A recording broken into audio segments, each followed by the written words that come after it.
All right, what's going on, everybody? Happy to be here for day 2 of our little live Q&A with Healthy Habits Challenge. So today we're going to get into a little bit of the nutrition lesson. So technically in the challenge, day 3, right? Day 1, Dr. Edelman, diabetes management, great video. Day 2 is your homework, right? You have the action items. You have log your blood sugars with the blood sugar log that we created. You have post in the Facebook group, right? Now, the day 3, it's a little bit different. New subject, nutrition. So we're going to jump into nutrition. I know that yesterday in the comment section, Facebook was having trouble displaying the comments.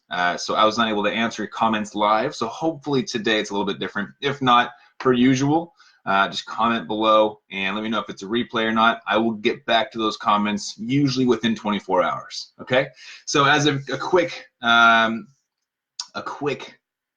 introduction, my name is Matt Van de Vecht. I'm the co-founder of FTF Warrior. I am the creator of the Healthy Habits Challenge. And over the last year, I was able to meet up with, friend, and partner with, in a sense, a doctor and a nutritionist, and of course myself as a fitness expert, and together we created this awesome program called the Healthy Habits Challenge.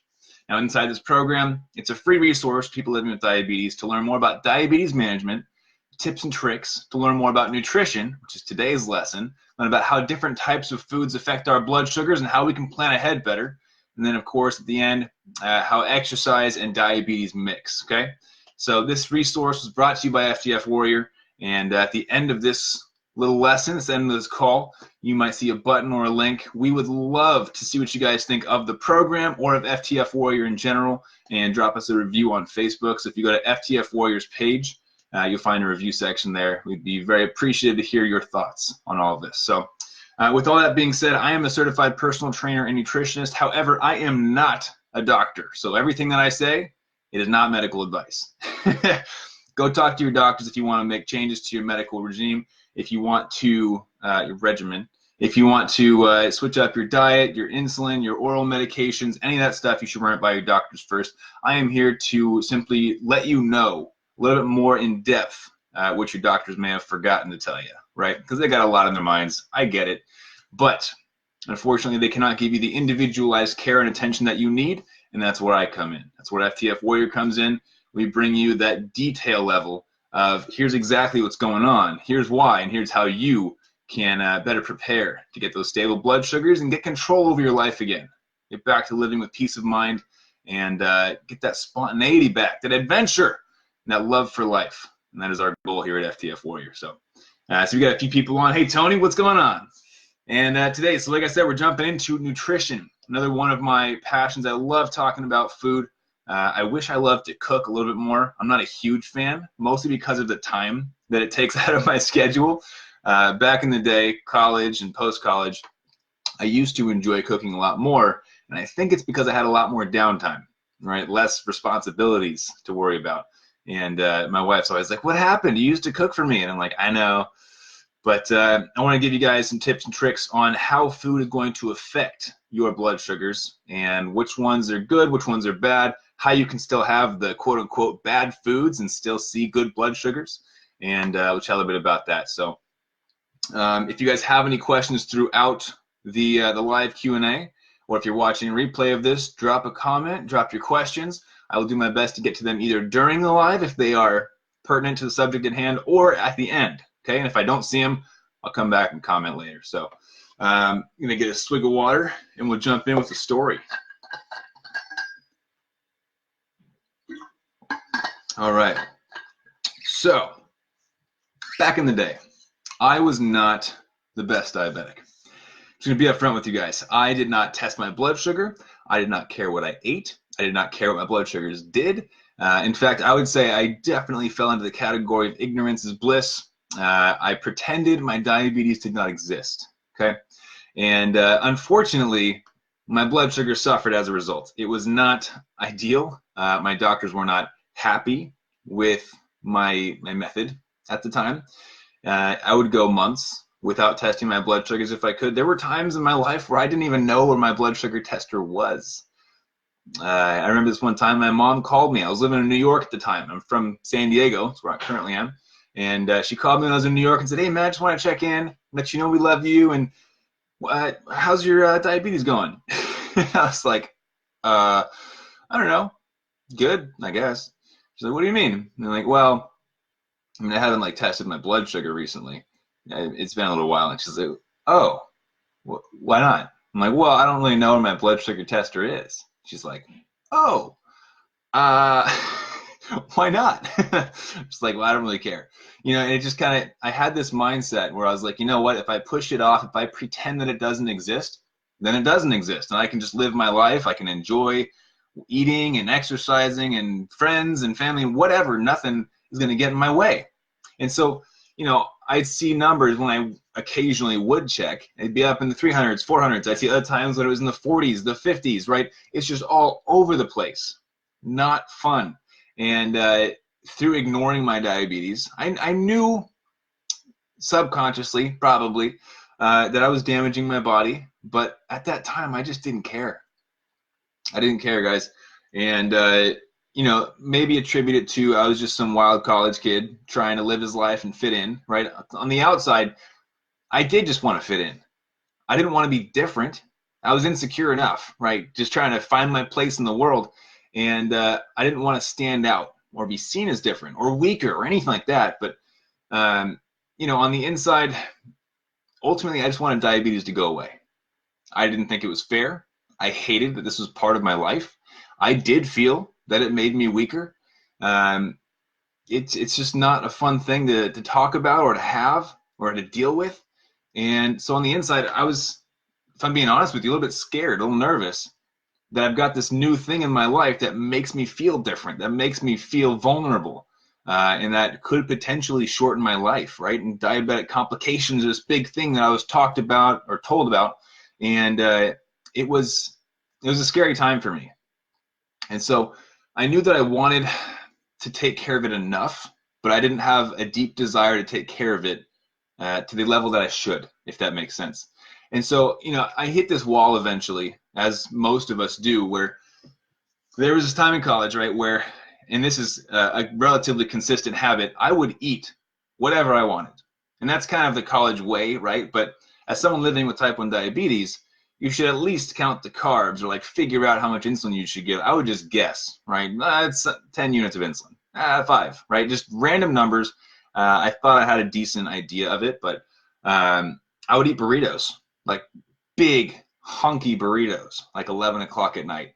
And oh my goodness, they were delicious. I had the California burritos. I had this one burrito where they wrapped 3 chicken taquitos inside of a quesadilla and then threw some French fries and guac around that, and then a tortilla around that. So it's 3 taquitos, quesadilla, burrito, all in one. Oh, whew. College. It was amazing. But see, here's the thing. It was a complete guessing game for me. And, with today's topic being nutrition, I want to talk about the different roles that different types of food play in our blood sugars, right? That burrito that had carbs, that had fats, that had proteins, how much of each? I had no idea. Complete guessing game.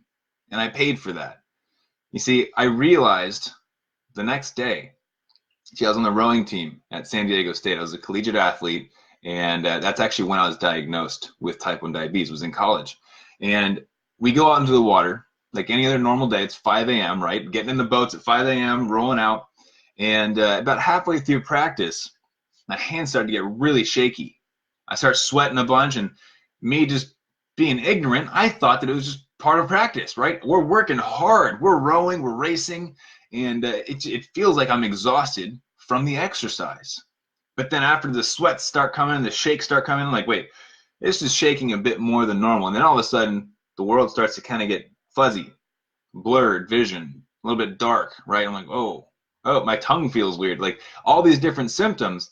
And I realized I'm having a low blood sugar. It's like, oh no. See, I wasn't responsible at that time enough to take sugar with me everywhere that I went. Now, let alone my glucometer, right? I did not have my blood sugar tester with me out in the water, but I also didn't have sugar. Thank God there was another type 1 diabetic in that boat. I got so lucky. Guys, the whole team in that boat, there's 8 guys in the boat, right? They know what's going on. The coach is like, get him back to shore. because I need to get back to a sugar source, we're rowing. I just ruined practice for 8 other people. You know how bad I felt?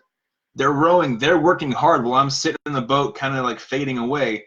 Thankfully, like I said, there was no type 1 diabetic in my boat. I don't know how lucky I got, or how I got that lucky, but he had a juice box on hand. So I'm sipping on a juice box trying to get back into shore. And, I wasn't able to make coherent sentences. My body was shutting down. It was just a messy situation.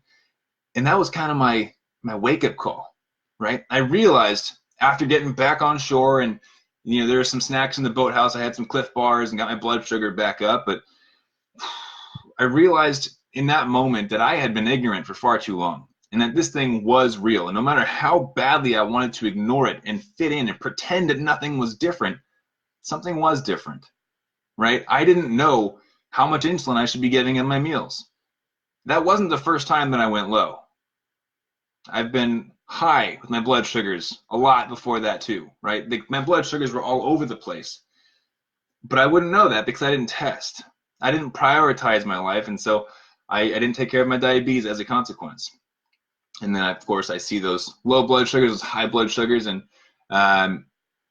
it was a rough time, but that moment, that epiphany that I had was life-changing. Realizing that this is my new norm, and I might not be so lucky next time, right? I might be out by myself somewhere without sugar, without anyone to call for help. I might have severe high blood sugars and go into diabetic ketoacidosis, end up in a coma, right? I could die from this thing. And I realized in that moment that I needed to take care of myself.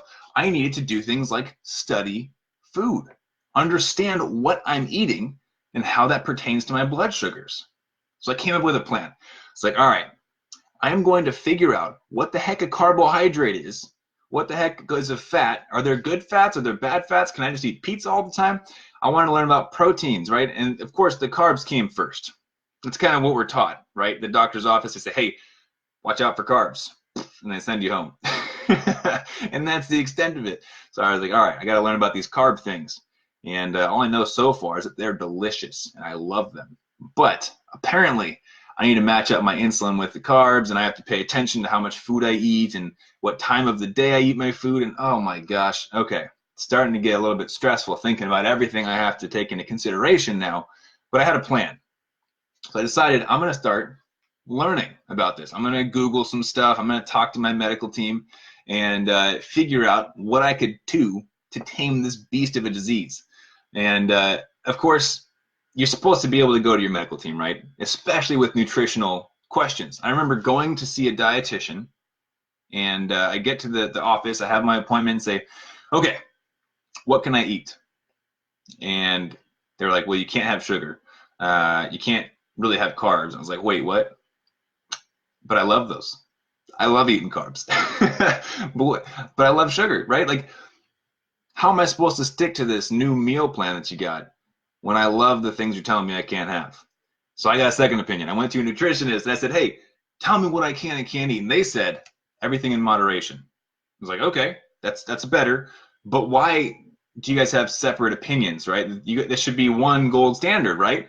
Turns out, my medical team was not the best at that time. And I've shared the story a few times before, and I've come to know that a lot of people had subpar experiences with their doctors, with their endocrinologists, with their nutritionists and dietitians. And unfortunately, they give you that 30,000-foot view of nutrition, of food, right? Where good, bad, good luck.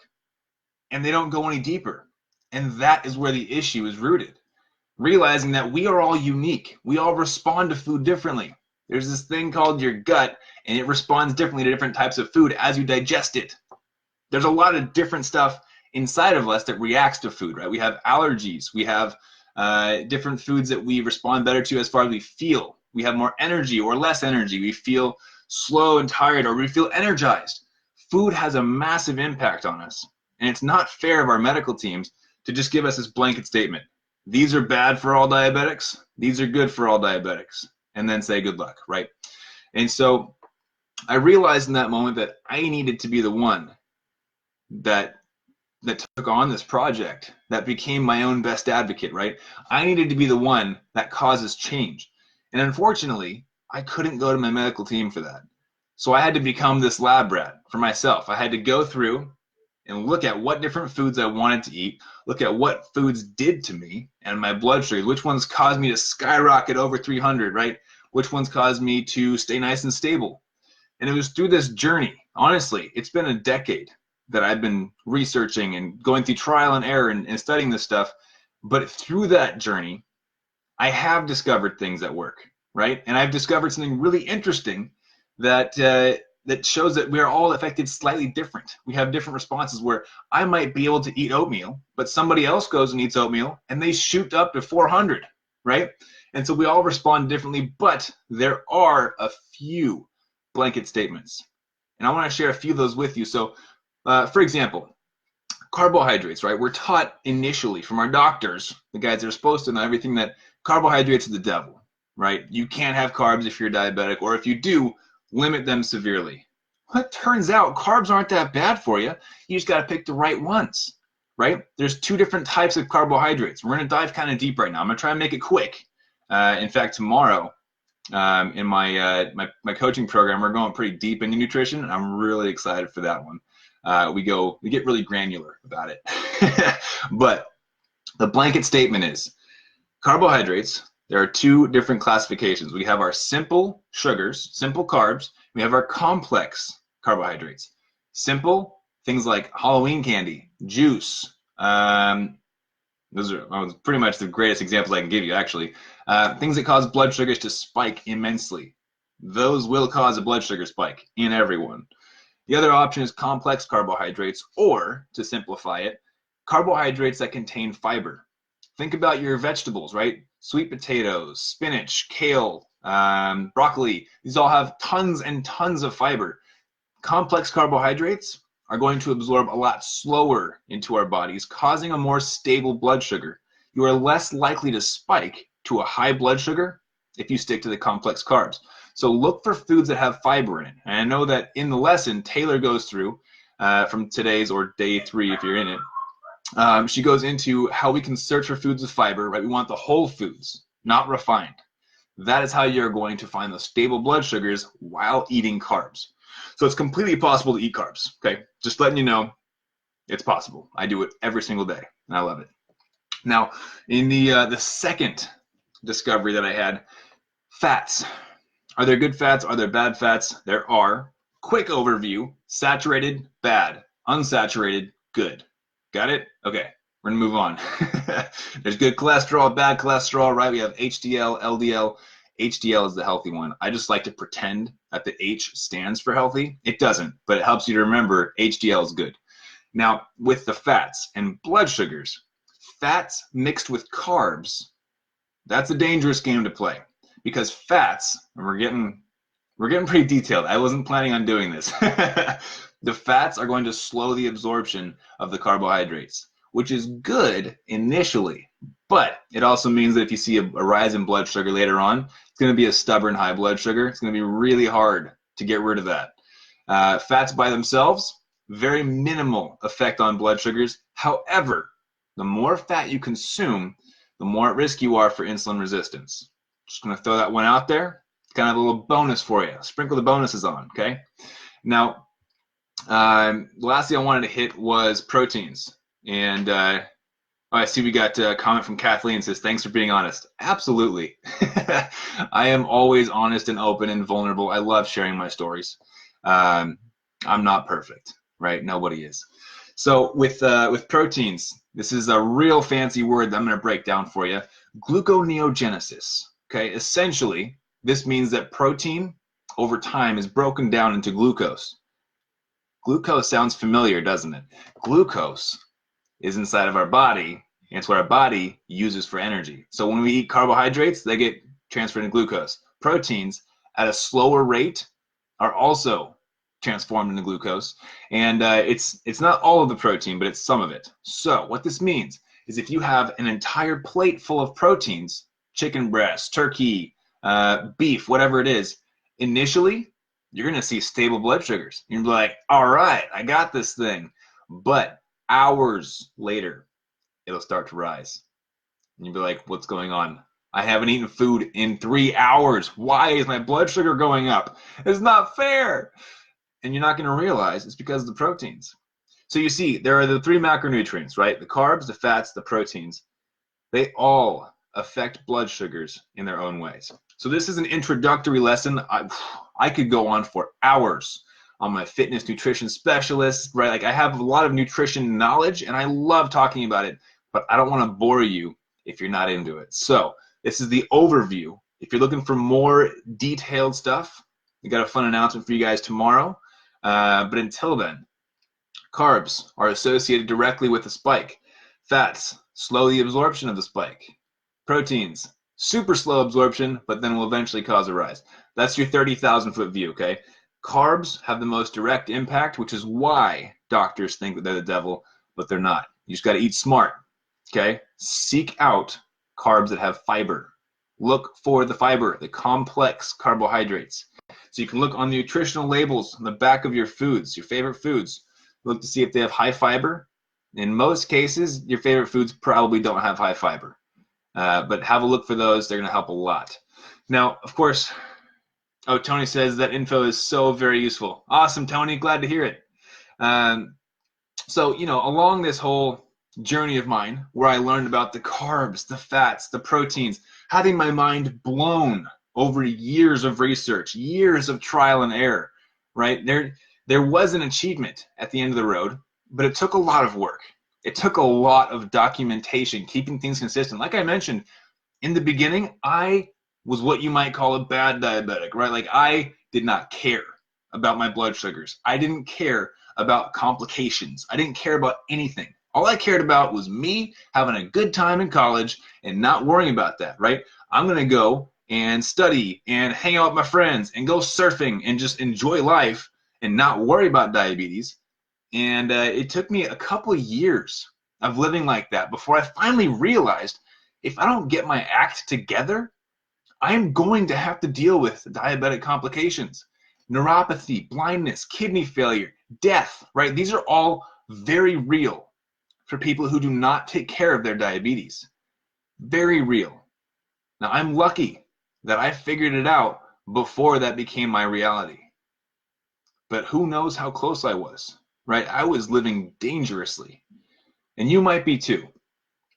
I don't want you to think that there is no hope, right? Sometimes people come to me and say, Matt, I've already developed diabetic neuropathy. Matt, I've already started to lose sight. There's nothing else I can do. It's too late. It's never too late.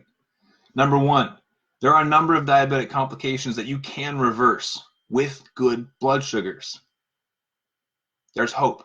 Number two, even if you can't reverse it, why not prevent more complications from arising, right? There is always hope. Today is a great day to start fresh, okay? That's something I had to tell myself. I looked back at 4 or 5 years of not taking care of my diabetes, looking back at, I haven't tried this thing since I've been diagnosed, right? I don't want to deal with complications. That was a huge fear of mine. I was scared. And when I had that realization that I need to take care of myself today, I need to figure out what food does, right? Carbs, are they the only thing that matters? Even if they are, I still need to figure out carbs, right? We all need to start somewhere. For some of you, it might mean testing your blood sugars once a day. For others, maybe you've got that down pat. Maybe you've figured out food too. Maybe now you're trying to figure out how to exercise with diabetes, right? That's a whole new ballgame. And there is a lot to learn. And I spent a lot of time researching, working on that, my own trial and error, right? Failing, learning from my failures, learning new things, implementing new strategies. It takes time. Now, there are shortcuts, of course. Those are called health coaching programs that we put on for diabetics. Those are the shortcuts where you get access to the decade of learning that I've had, all of my connections to the medical system, right? Figuring out what works, what doesn't, and what is the fastest way to get to your success, to achieve your goals. But of course, it's not just about achievement. This is a special message to me that I want you to hear. It's not just about achieving your weight loss goals or your blood sugar goals or whatever. It's about your transformation along the journey, right? When I first started out with type 1 diabetes, I was embarrassed. Just lay it out there. I hated the fact that I had diabetes. And it took me years to realize that I couldn't change that. No matter how much I ignored it, there would be no shift in my diabetes if there was no shift in me. Viktor E. Frankl has an amazing quote. He says, when you are no longer able to change a situation, we are challenged to change ourselves. In other words, how we react to what life throws at us is going to determine the outcome. I can't change the fact that I have diabetes, right? Type 1 diabetes, incurable. I had to accept that and learn to react better. Being ignorant and just try to push it away, that was going to hurt me long term. I had to realize that diabetes is here for the long haul and I need to figure it out. Once I had that realization, I set on a path to achieve stable blood sugars. Then I developed programs to help other people achieve the same success. But here's the thing, along the way, I had a transformation of character where now I look back at how embarrassed I used to be, how insecure I used to be, how much of a weakness I used to see diabetes as. And now I can look at myself and say, I'm proud of what I've achieved. I'm proud that I get to help others, but more so, I'm proud to have diabetes. What? Can you imagine saying that? Here's why. Diabetes has shown me that I am stronger, so much stronger than I ever thought was possible. I did not realize how much crap I could take and still keep fighting. I didn't realize how many bad diabetes days I could take and then get up the next day, brush off my shoulders and say, you know what? Bring it on. Let's go. Because that's what we do. We are warriors. We fight this thing every day. It's not easy. You guys are all pushing through. I see you in the group asking questions, supporting each other, commenting, encouraging. I see that. You understand that we are stronger as a community and we need each other. And we all push through this thing. I'm proud of you guys. Takes a lot. So I want to make sure that you guys understand it's not just about the achievement. It's about understanding that diabetes is not the end, right? And that you do not have to see it as a weakness. You don't have to be embarrassed by it. Own that. Own it and do what you can to live a healthier, happier life. So that's all I got for you today. I wanted to jump in here with that encouraging message, let you guys know that you got this, that there are resources for simplifying the process, right? For lowering your A1C, stabilizing your blood sugars, automating the process of diabetes, right? And living happily and healthy. But I also want to remind you guys that you got this and you're stronger than you think you are. So I'm going to answer a few questions. If you guys have questions, drop them in the comments below. Tomorrow is going to be at 3 p.m. Pacific Standard Time. There will be a webinar link that I'm dropping in the group, and that webinar is for you guys only. We're not announcing that to anybody else. This is only for the participants of the Healthy Habits Challenge. We'll be going over exercise and diabetes, which is my favorite topic. We talk about the benefits. We talk about how to do it correctly and how to stabilize your blood sugars while you're exercising and after, right? We're going to talk about all that stuff. It's going to be super fun. So tomorrow, 3 o'clock Pacific Standard Time, we will be on, and we're going to chat all about that. And whew, Tony says, brilliant. Thanks, Matt. Kathleen says, thank you so much. I am a warrior. Yes. Yes, you are. I love it. So tomorrow, chatting that, exercise and diabetes, and we will have a special little bonus for you guys. It's going to be pretty sweet. So I'm looking forward to it. Hope you guys are too. Drop your comments in your questions in the comments. I will get back to those as soon as I can. Have an awesome night, guys. You are killing it. Go crush it with your blood sugars. Go show the world how strong you are and keep up the fight.